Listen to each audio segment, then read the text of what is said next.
Hi guys, welcome back to Nuta's kitchen. Today I'm going to show you guys how to make lentils. I have my lentils there. I'll start by cleaning them out and separating the good ones from the chaff. I like lentils very much because I think they have a very different and special taste. It's actually it is my favorite cereals, followed by green grams, followed by dried peas, followed by, I don't know how it's called in English, but in Kiswahili it's called mbaazi, and in Kikuyu it's called jogoshyagekuyu, meaning grains of Kikuyus. Comment below and tell me how it's called in English, and tell me what your favorite cereal is. So once you finish picking your lentils, you want to wash them until your water is completely clear. I have now placed my clean lentils in my pot, and then I have put enough water, just enough to cover my lentils. You don't want to put too much water because then your lentils will overcook, and you don't want to put very little water because it's not going to cook. Actually, you'd rather put a little water, and then as you're checking on whether your lentils are cooking, you can add in some warm water or hot water if your lentils need more water.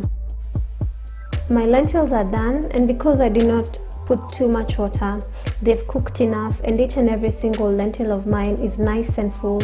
It's not overcooked, and that is what we want. So now I'm going to get ready to start on our stew.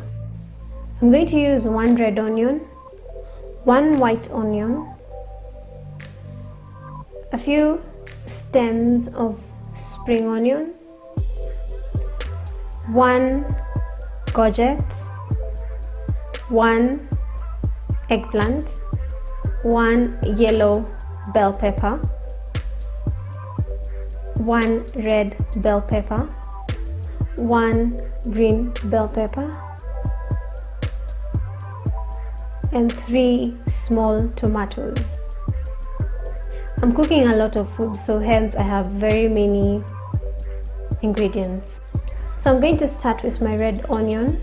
The reason I mix my onions is really out of preference. I used to see my mom do this a lot when I was growing up, and so this is something that I picked up from her. And I think if you can, it would be awesome to mix all these onions, because each and every onion has a different kind of taste, and so adding them into your food is just going to mix up the taste in your food also. So the next thing I'm going to put in my food is a courgette. This courgette is very unique. I've never seen a courgette that is in this color.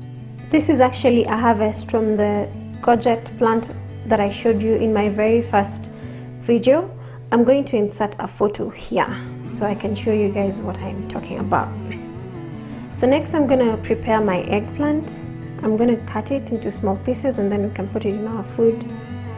I feel like when you want to enjoy cereals as much as you enjoy meats, then you should put as much effort into making it and putting a lot of ingredients into it so that you can enjoy your cereals as much as you enjoy your meats, whether it is beef, mutton, or chicken.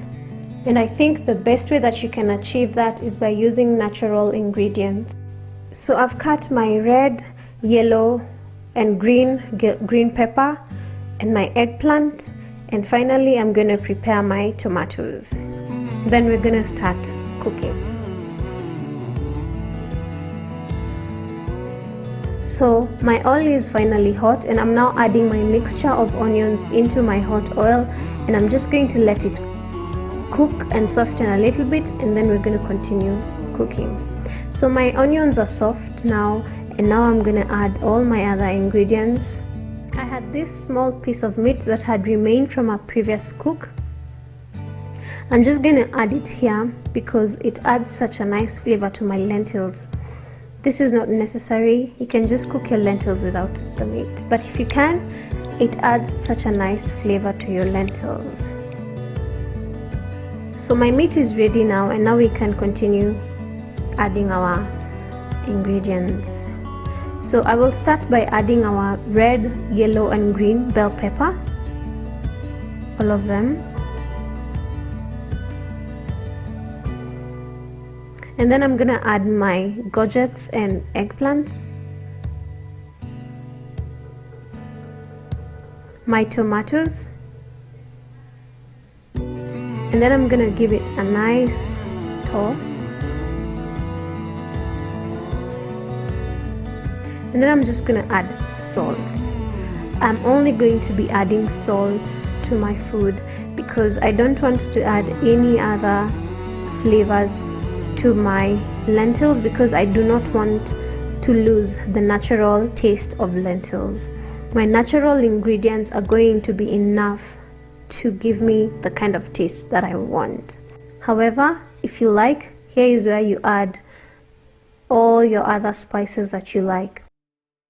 So this is all the lentils that we had boiled earlier. I have put them inside my sauce, and now I'm just going to lightly turn them. You don't want to be so hard with your cooking stick because you're going to mash your lentils. You want to do them just like I have, and then cover them and let them absorb all the nice flavors from your tomatoes and your eggplants. You can tell that my lentils have absorbed all my nice juices because it has turned color. And now I'm going to add some water. Here is where you put just enough water so you can have some soup, but not too much because you don't want to lose the flavor. Again, not too little because then you won't have enough soup or stew or whatever you're going to have this meal with. So my lentils are done and I have such a nice soup. Look at that. My soup is nice and rich, and it's gonna be good for whatever I'm gonna have it with. So now I'm gonna serve it on this bowl so that I can show you how my lentils turned out. You can have your lentils with some white rice, you can have it with chapati, you can have it with some fried rice. I had mine with some nicely fried yellow rice and it was so good. I am definitely going to make this again and again. I hope you enjoyed this video because I like making these videos very much. If you happen to try this recipe, please follow me on Instagram and send me a photo of how yours turned out, and I will appreciate it very much. Don't forget to like, comment and subscribe. Until next time, bye.